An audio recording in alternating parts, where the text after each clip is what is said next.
Trump का tariff बम America को टक्कर देने के लिए क्या रूस, चीन, भारत मिलकर बनाएंगे महागठबंधन? ट्रंप की नीति को भारत में कई लोग आर्थिक नाकेबंदी के रूप में देख रहे हैं।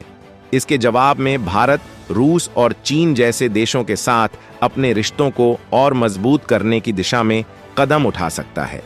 वैश्विक व्यापार और शक्ति संतुलन को भी इससे नया आकार मिल सकता है। अमेरिका के राष्ट्रपति डोनाल्ड ट्रंप लगातार अपने बयानों और फैसलों से भारत जैसे बड़े बाजार वाले देशों को चौंका रहे हैं।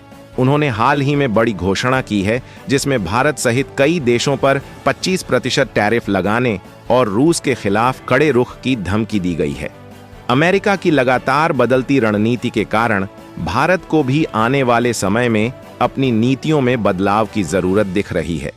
विशेषज्ञों का मानना है कि ट्रंप की नीति से भारत का अमेरिका से मोह भंग हो सकता है, जिसके परिणाम स्वरूप भारत रूस और चीन के साथ मिलकर एक नया वैश्विक गठजोड़ बना सकता है। सवाल यह है कि क्या यह गठजोड़ भारत के लिए फायदेमंद साबित होगा और क्या यह वैश्विक व्यवस्था को बदल सकता है? ट्रंप का अमेरिका फर्स्ट नारा उनके पहले कार्यकाल में भी चर्चा में रहा था, जब उन्होंने कई देशों पर टैरिफ लगाए थे। अब उनकी 25% टैरिफ की घोषणा ने भारत जैसे उभरते आर्थिक शक्तियों को असमंजस में डाल दिया है। भारत, जो पिछले 2 दशकों से अमेरिका के साथ अपने व्यापारिक और कूटनीतिक रिश्तों को मजबूत करता रहा है, इस नीति को अपने हितों के खिलाफ देख रहा है। 2000 के बाद भारत और अमेरिका के बीच रक्षा, तकनीक और ऊर्जा जैसे क्षेत्रों में कई महत्वपूर्ण समझौते हुए हैं, लेकिन नया टैरिफ भारतीय निर्यातकों, खासकर सूचना प्रौद्योगिकी, फार्मास्यूटिकल्स और टेक्सटाइल उद्योगों के लिए नुकसानदेह साबित हो सकता है। भारत और रूस के बीच दशकों पुराना रिश्ता रहा है।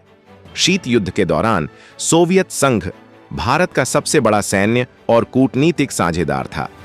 1971 के भारत-पाक युद्ध में रूस ने भारत को काफी मदद की थी। हाल के वर्षों में वैश्विक व्यापार और भू राजनीतिक परिदृश्य में बदलाव के कारण भारत ने अमेरिका और पश्चिमी देशों के साथ अपने रिश्तों को प्राथमिकता दी।